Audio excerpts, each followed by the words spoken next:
ভাবি আমাদের বাড়িতে বিয়ে হয়ে আসার 3 মাসের মাথায় মা মারা যান। তখন আমার বয়স 8 কি 9, ক্লাস 3তে পড়ি আমি। ঘরে বোন নাই, বাবা তো সেই কবে থেকেই শয্যাশায়ী রোগী। সংসারটা কেমন যেন এলোমেলো হয়ে উঠতে চাইল হঠাৎ। সবাই বলল এবার ওদের সংসার ভাঙবেই ভাঙবে। সবাই যখন আমাদের সংসার ভাঙার লীলা দেখার প্রস্তুতি নিল, তখন ভাবি দেখিয়ে দিলেন উল্টো লীলা।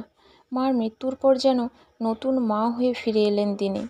গায়ের সাজসজ্জা, বাহারি নেলপালিশ, চুড়ি, টিপ সব কিছু ছুঁড়ে ফেলে নিজের হাতে তুলে নিলেন তিনি আলমারির চাবির গোছা। রান্নাঘরে হাঁড়ি পাতিল, আব্বার সেবা যত্ন, ওষুধ খাওয়ানো, আমার পড়া তৈরি করে দেওয়া, গোসল করানো, খাইয়ে দেওয়া, ঘুম পাড়ানো, সব কিছু। মার শোক কী জিনিস তা আমি আদৌ বুঝতে পারতাম না। অবশ্য প্রথম একটু খারাপ লাগতো। মার গায়ের গন্ধ নিয়ে যে পৃথিবীতে আর দ্বিতীয় কেউ আসতে পারে না তাই। কিন্তু ভালোবাসা নিয়ে অনেকেই আসতে পারে। আমরা বলি না যে ইনি আমায় ঠিক ছেলের মতোই দেখেন। ভাবি ছিলেন এরও বেশি। কতদিন আমি দুষ্টুমি করে ঘরের এটা ওটা ভেঙে দিয়েছি। এর জন্য ভাইয়া রাগ করলেও ভাবি কিন্তু মোটেও রাগ করতেন না। ভাইয়াকে বরং বুঝিয়ে বলতেন, ছোট সময় এমন কত কী তো তুমি আমি করে এসেছি। নয়নও তো তেমনি। ওর কি এখনো বোঝ এসেছে বলো? ভাইয়া বলতেন, লাই দিয়ে দিয়ে তো মাথায় তুলেছ বাঁদরটাকে। ভাবি হাসতেন, বলতেন, দেখো বাঁদরটা একদিন অনেক বড় হবে। বাবা একটু পর ভাবিকে ডাকতেন, একবার ওষুধের জন্য, একবার মাথা গরম হয়ে গেছে বলে একটু জল ঢেলে দিতে, একটু শরবতের জন্য, আরও কত কী। ভাবি হাসি মুখে সব করে দিতেন। কোনো দিন তাকে আমি বিরক্তি হতে দেখিনি। কিন্তু ভাবির মনে একটা দুঃখ ছিল। অবশ্য এই দুঃখ তিনি কখনো প্রকাশ করতেন না। মানুষ বলতো, খেয়া তোমার যে সন্তান সন্ততি নাই, তোমার মন খারাপ হয় না এতে?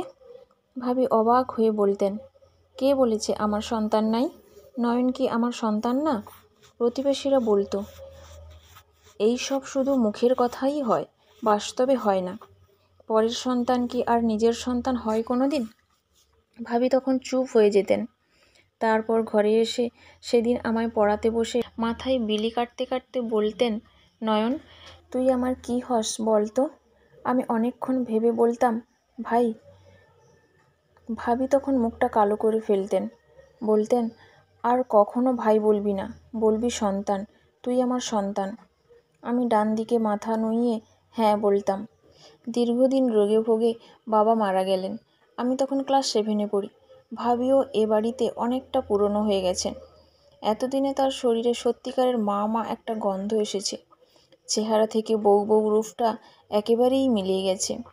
এই বউ রূপ মিলিয়ে যাওয়া বোধ হয় ভাবির জন্য কাল হলো। ওদিকে বাবাও নাই, আমি ছোট।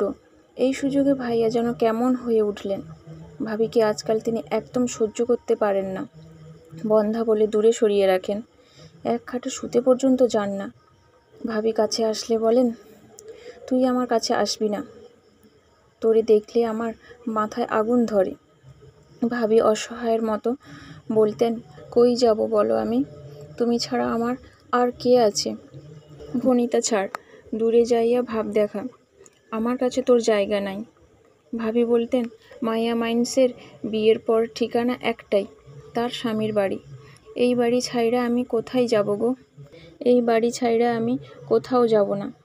ভাইয়ার আগে গজগজ করতে করতে বলতেন, যাইবি 101 বার যাইবি, যাওয়ার জিনিস আনতেছি।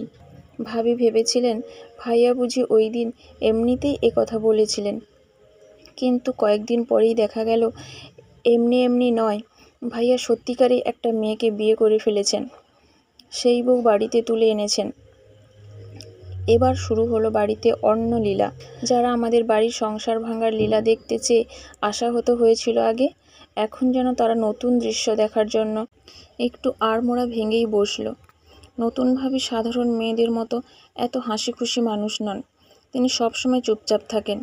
বাড়িতে তার যা কথা হয় ভাইয়ার সাথেই।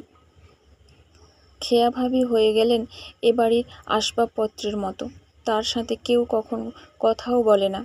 তার কোনো প্রয়োজনের কথাও কেউ কখনো ভাবে না। ভাইয়ার সাথে কথা বলতে গেলে তার অপমানিত হতে হয়, মার খেতেও হয়েছে কতবার। কোনো কারণ ছাড়াই ভাইয়া হাত ওঠাতে পারেন ভাবির ওপর। স্বামীর অধিকারটা ছিল শুধু তার মারির বেলায়, অন্য বেলায় নয়। ভাবি ইচ্ছে করলে বাড়িতে সালিশ ডাকতে পারতেন। প্রতিবেশীরা বলতো, সালিশ ডাকো বউ, তোমারে না জানাইয়া বিয়া করছে, এর জন্য ওর কঠিন শাস্তি হওয়ার দরকার।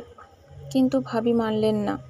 তিনি বললেন, জোর খাটাইয়া আর যাই হোক, ভালোবাসা আদায় হয় না। যে মানুষ আমারে দূরে সইরা দিব, তারে জোর করে কাছে রাখা যাইব না, রাখলেও থাকবো না, একদিন দূরেই যাইব। হঠাৎ একদিন বাড়িতে আনন্দের সংবাদ এলো, নতুন ভাবির সন্তান হবে। ভাইয়া এতে কী যে খুশি, খেয়া ভাবিও খুশি, ঘরে সন্তান আসবে।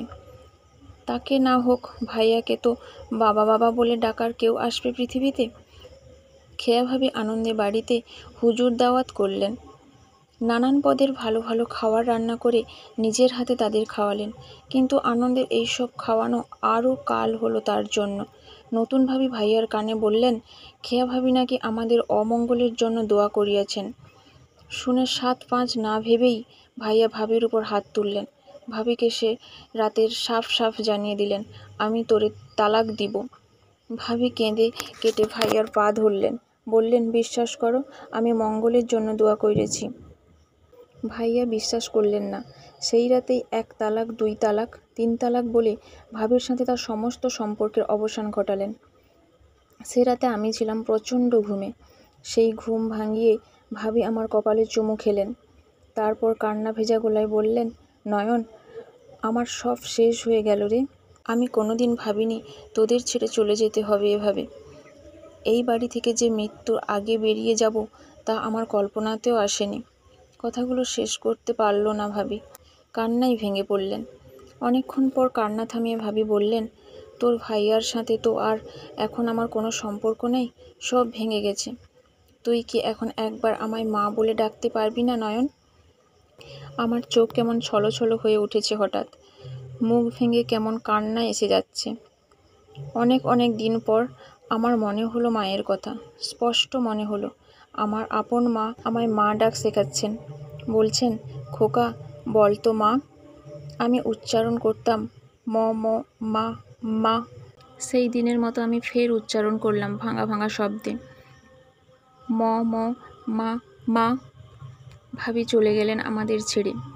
ভাইয়া আর নতুন ভাবি তাদের মতো করে জীবন যাপন করতে লাগলেন। শুধু উল্টে গেল আমার জীবন। মা বাবার মৃত্যুর এই এতদিন পর আমার মনে হলো অনেক দিন পর আমি এতিম হয়েছি। মনে হলো এই বাড়িতে এখন আর আমার আপন কেউ নাই। আমি অপেক্ষা করতে থাকি শুধু বড় হওয়ার জন্য। আমার প্রবল বিশ্বাস আমি একদিন বড় হব, সেই দিন ভাবিকে খুঁজে কোথাও না কোথাও পাবো, তাকে ফিরিয়ে আনবো আমার ঘরে। সেদিন অবশ্য তার আর আমার পরিচয় দেবর ভাবির থাকবে না, পরিচয়টা থাকবে মা আর ছেলের। সেই দিন আর ভাঙা শব্দে নয়, তাকে স্পষ্ট করে ডাকবো মা মা মা বলে।